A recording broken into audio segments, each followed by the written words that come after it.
Habíamos anticipado que íbamos a analizar el clima sociopolítico a partir de la actuación de los dirigentes locales y nacionales. Para ello hemos convocado a Mario Riorda, que es un especialista en el tema, también es autor del libro Cambiando el eterno comienzo de Argentina. Mario también ha tenido la gentileza de regalarnos un ejemplar que, por supuesto, lo vamos a sortear. Mario, bienvenido. Un gusto. Así es. Bueno, hemos mencionado algunos componentes sociales. Uno dice que la caída de esas expectativas de la gente tiene que ver con quizás con el hecho de que los gobiernos no lograron sus objetivos. ¿Es un problema de comunicación de los gobiernos o es un problema de gestión de los gobiernos?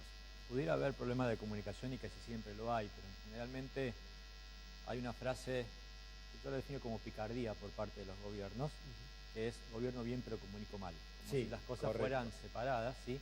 Porque en general el objetivo de la comunicación gubernamental específicamente es construir consenso. Si no hubiese consenso, no es un problema comunicacional, siempre es un problema político. Entonces, casi siempre la política tiene algo así como una especie de pedantería de decir, yo hago las cosas bien, pero este pueblo no me entiende. Entonces, si pierdo es, a ver, ¿qué hicimos que no nos entendieron? No es que hicimos mal, que no supimos escuchar. Entonces, se juntan dos problemas, ¿no? La política que escucha poco y aunque escuche mucho está desbordada para dar respuestas.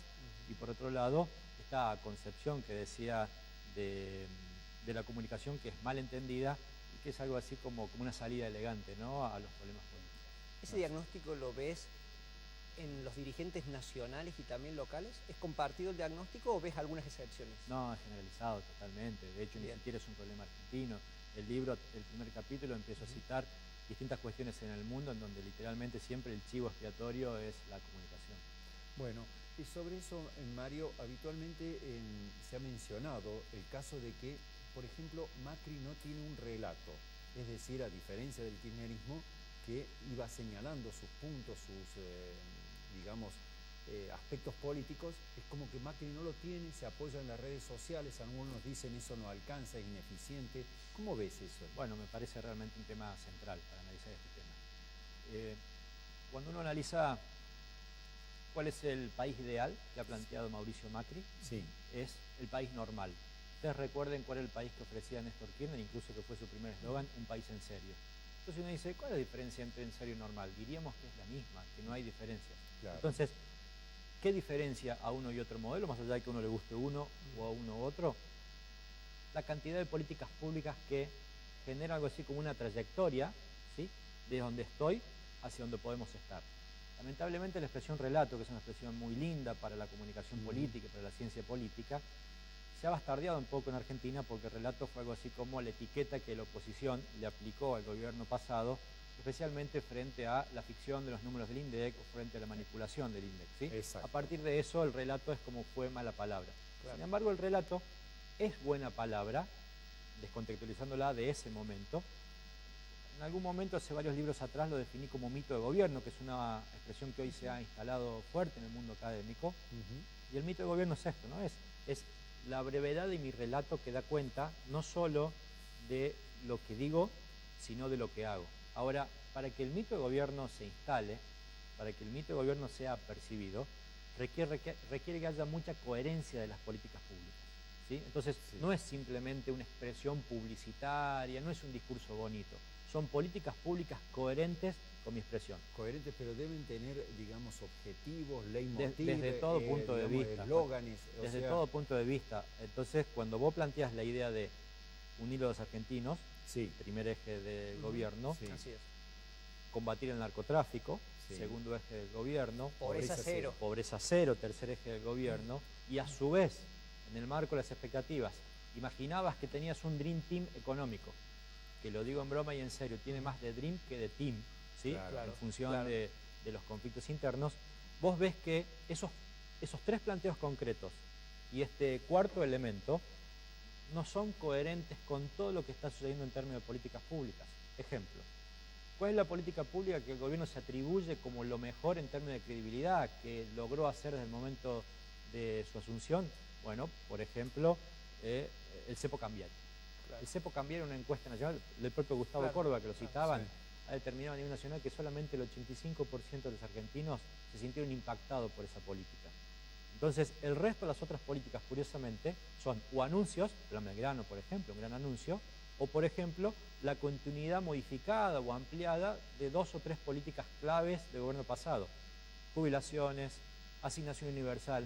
Entonces, no hay mucha coherencia entre esta propuesta y entre estas políticas públicas. Entonces, esa trayectoria, ese vacío, ¿sí?, es la ausencia del relato que se reclama. Muy bien. Y aparte, esta es mi opinión, yo veo que en esas políticas casi se plantean objetivos utópicos. Lo charlamos en programas anteriores vinculados, por ejemplo, a pobreza cero. Totalmente. Es muy difícil corregir un problema que es crónico, estructural en Argentina en los últimos años, en un primer año de gestión. Y ahí yo creo que ellos en su comunicación quedan presos de esas manifestaciones. Totalmente de acuerdo. De hecho, la corrección que ellos hicieron específicamente por esa cero era: ahora se trata de un hecho aspiracional.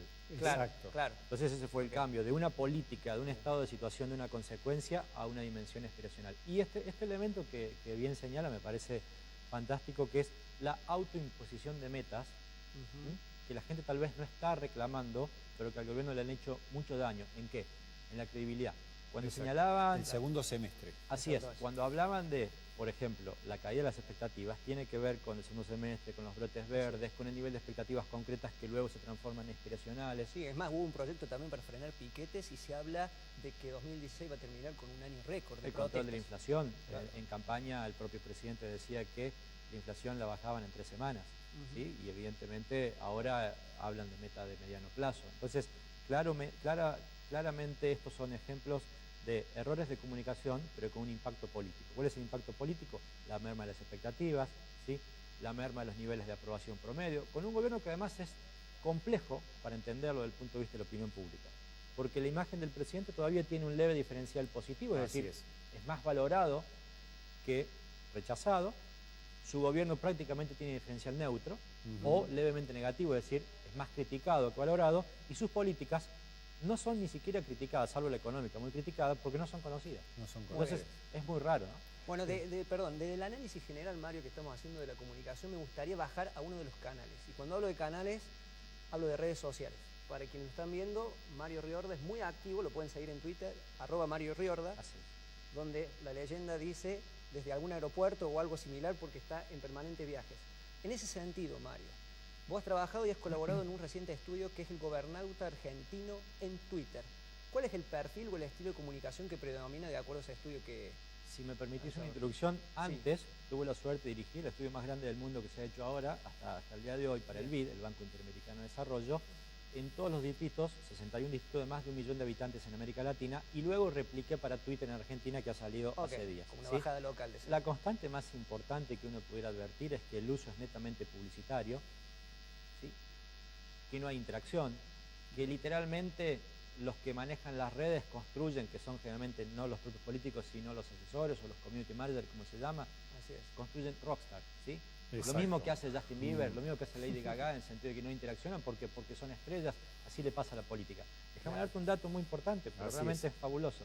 El nivel de interacción con 1.200.000 tweets capturados a lo largo de un mes en las 23 provincias más la Ciudad Autónoma de Buenos Aires, de todos los gobernadores, el nivel de interacción es del 0, y lo voy a decir con coma, 0,00%, para no quede en duda. Es decir, ningún gobernador contestó nada. Y vos me decís, bueno, pero es un insulto, es un troll, ya que estaba en moda. En absoluto. ¿Qué eran? Consultas, básicamente consultas. Entonces, si mi identidad, yo para buscar a ustedes lo primero que hago es, busco en Google o busco en las redes, ¿sí? Así es. Lo mismo se hace con un político. Entonces, si tu identidad, tu primer patrón de búsqueda son las redes, y tus redes sos el mutismo puro, sos un rockstar. Exacto, un rockstar. Entonces hay una incompatibilidad con decir escucho, diálogo, etcétera, etcétera. Bien. Y para cerrar, Mario, porque lamentablemente el tiempo es tirano en televisión, ¿por qué no nos explicás un poco este título de tu libro?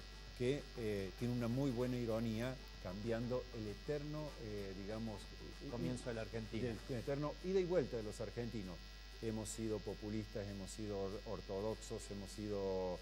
digamos, NACAM Pop, ahora somos de nuevo economía de mercado, hemos sido privatistas, estatistas. ¿Por qué? La contratapa del libro no lo escribí yo, sino el editor, dice, se trata de un libro de euforia y decepción. Me parece que de una u otra manera es la institucionalidad serrucho, este país que empieza, llega un momento y cae, y empieza de cero, y además en donde cada presidente o cada líder o cada movimiento político siempre tiene la tentación bastante mesiánica, porque es muy responsable de decir la Argentina comienza conmigo, ¿no? Sí, es cierto. Claro. No continuar un proyecto. No, pero quedémonos con dos eslóganes, el primero y el último del nuevo etapa democrática. Con la democracia se come, se educa y se cura. Enorme, gigante en términos de expectativas, fallida. El último, el más reciente, todavía vivo, es la revolución de la alegría. En contextos críticos falta todo menos prudencia. Muy claro. Muy bueno el remate, Mario. Te agradecemos el tiempo porque sos una persona, como dijimos, que estás en permanente viaje y ya te comprometemos en 2017, seguramente más avanzadas las campañas de cara a las elecciones legislativas, a analizar un poco más a fondo lo que son las propuestas de los principales candidatos. Y ojalá que nos ayude a entender mejor cómo somos los argentinos. Gracias, Mario. Va a ser un placer.